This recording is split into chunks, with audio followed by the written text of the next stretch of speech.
कल चांद रात थी और कल पहली तराबी थी। तो फिर कल चांद हुआ था तो इसी तरीके से कल पहली तराबी शुरू हो गई थी और कल की तराबी मुकम्मल हो चुकी है।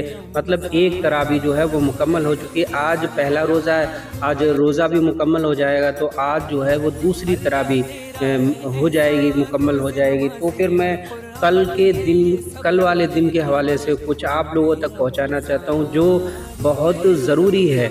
तो काफ़ी लोगों को ये बात नहीं पता होती है। रमज़ान जब शुरू होते हैं तो शुरुआत में काफ़ी भीड़ होती है, काफ़ी रश होता है मस्जिद में, और फिर धीरे धीरे रमज़ान जिस तरीके से रोज़े ज़्यादा होते जाते हैं तो फिर इस तरीके से रश जो है वो कम होता जाता है। तो इस तरीके से मैं इसी हवाले से एक बात कहना चाहता हूँ कि जो भी लोग हैं नमाज़ पढ़ने जाते हैं या जिन लोगों को मस्जिद में पहली सफ़ में बैठने का शौक़ है तो उन लोगों को इस बात का ध्यान रखना चाहिए, ख़याल रखना चाहिए कि उनको जो है फिर वो वक्त से पहले जाएं ताकि उनको अगली सफ़ में जगह मिल जाए।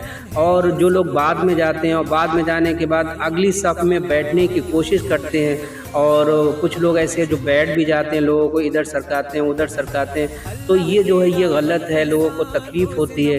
तो हमारे इस्लाम में ये नहीं है कि किसी को हम तकलीफ़ पहुँचाएं। लेकिन इंसान अगर अंदर से तकलीफ़ हो रही, मुंह से नहीं कह पा रहा, तो फिर इस बात का भी हमें ध्यान रखना चाहिए। अब आते हैं, खैर जो पॉइंट वाली बात है हम उस पर आते हैं।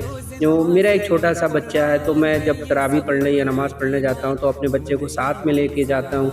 तो फिर मेरी आदत है कि मैं सफ़ के आखिर में खड़ा होता हूँ। सफ़ के आखिर में खड़े होने के बाद और फिर उसके बाद अपने बच्चे को खड़ा कर लेता हूँ, इसलिए कि मेरा बच्चा मेरे पास रहे। तो कुछ लोग कल का ऐसा हुआ, कल जब मैं तरावी के लिए गया तो फिर मैंने जो है सबसे आखिर में खड़ा हुआ, और खड़ा होने के बाद जो है उसके बराबर में मैंने अपने बच्चे को खड़ा कर लिया, जो जायज़ है।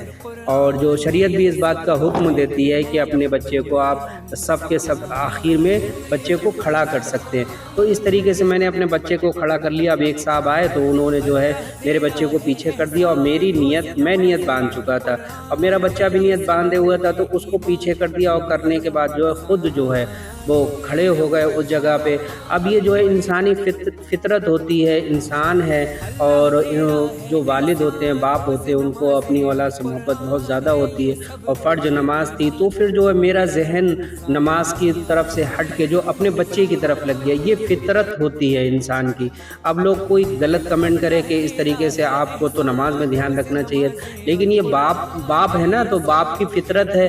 अब बाप की फितरत है बच्चे की तरफ ध्यान लगा हो, तो मैं उन अपने वीडियो के ज़रिए से, अपने चैनल के ज़रिए से उन साहब से ये बात कहना चाहता हूँ कि अगर आपको अगली सफ़ में बैठना है तो आप पहले से आइए, और कोई अगर बैठा है या नमाज नियत बंदी हुई तो फिर उसको जो है फिर पीछे नहीं हटाना चाहिए। अगर बच्चा भी खड़ा नियत बांध लिए तो बच्चे के दिल में भी थोड़ी सी कराहियत आती है, जाती है अजीब लोग हैं, हम पीछे हटा देते हैं और ख़ुद जो है वो आगे खड़े हो जाते हैं। तो ऐसा नहीं करना चाहिए, इस बात का ख्याल रखना चाहिए। अगर किसी का भी बच्चा खड़ा है किसी के साथ तो उसके बच्चे को उसके साथ ही खड़ा रहने दें। जब बड़ी मस्जिद है, ज़्यादा लोग हैं, तो फिर जो है ऐसा लोगों को नहीं करना चाहिए। अगर जिन्हें अगली सफ़ में खड़े होने का शौक़ है तो मेरी उनसे गुजारिश है कि वो वक्त से पहले जाएं और अपनी जगह को चुन लें।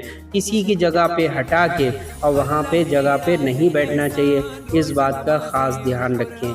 मेरी बातें जो हैं अगर आपको बुरी लगी हों तो उसके लिए माज़रत है, लेकिन मैंने वही कहा जो सही है, और इस बात का आप लोग को ख़ास तौर से ध्यान रखें इंशाअल्लाह ताला।